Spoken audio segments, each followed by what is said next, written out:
প্রিয় দর্শক, আসসালামু আলাইকুম ওয়া রাহমাতুল্লাহি ওয়া বারাকাতুহু।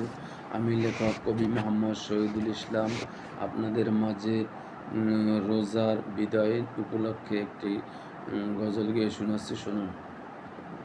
বিদায় নিয়ে যাইতেছে রমজান বিশ্বের মুসলমান, বিদায় নিয়ে যাইতেছে রমজান, বিদায় নিয়ে যাইতেছে রমজান বিশ্বের মুসলমান, বিদায় নিয়ে যাইতেছে রমজান।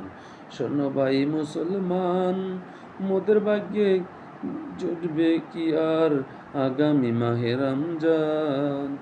কি করব রমজানের বয়ান ও ভাই মুসলমান, মোদের ভাগ্যে জুটবে কি আর আগামী মাহে রমজান।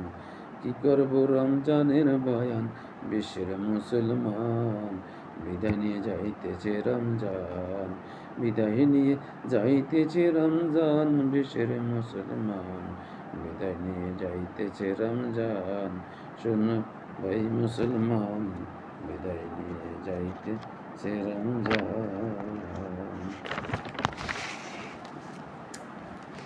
পল্লী পাঠ কোরআন নেকির বোঝা হইবে পরের সমান, ও ভাই মুসলমান, বিদায় নিয়ে যাইতেছে রমজান বিশ্বের মুসলমান, বিদায় নিয়ে যাইতেছে রমজান। করতে তোমায় শিশুর সমান, শোনো ভাই মুসলমান, আসল উদ্বেগ হইয়া তুফান। করতে তোমায় শিশুর সমান, এই মাস হয় না অন্য মাসের সমান, এই মাস হয় না অন্য মাসের সমান বিশ্বের মুসলমান, বিদায় নিয়ে যাইতেছে রমজান বিশ্বের মুসলমান, বিদায় নিয়ে যাইতেছে রমজান। আল্লাহ হাফেজ। আসসালামু আলাইকুম ওয়া রাহমাতুল্লাহি ওয়া বারাকাতুহু। যদি আপনাদের ভালো লেগে থাকে, লাইক, কমেন্ট, শেয়ার এবং সাবস্ক্রাইব করে আমার পাশে থাকুন এবং লেখার সুযোগ করে দিন।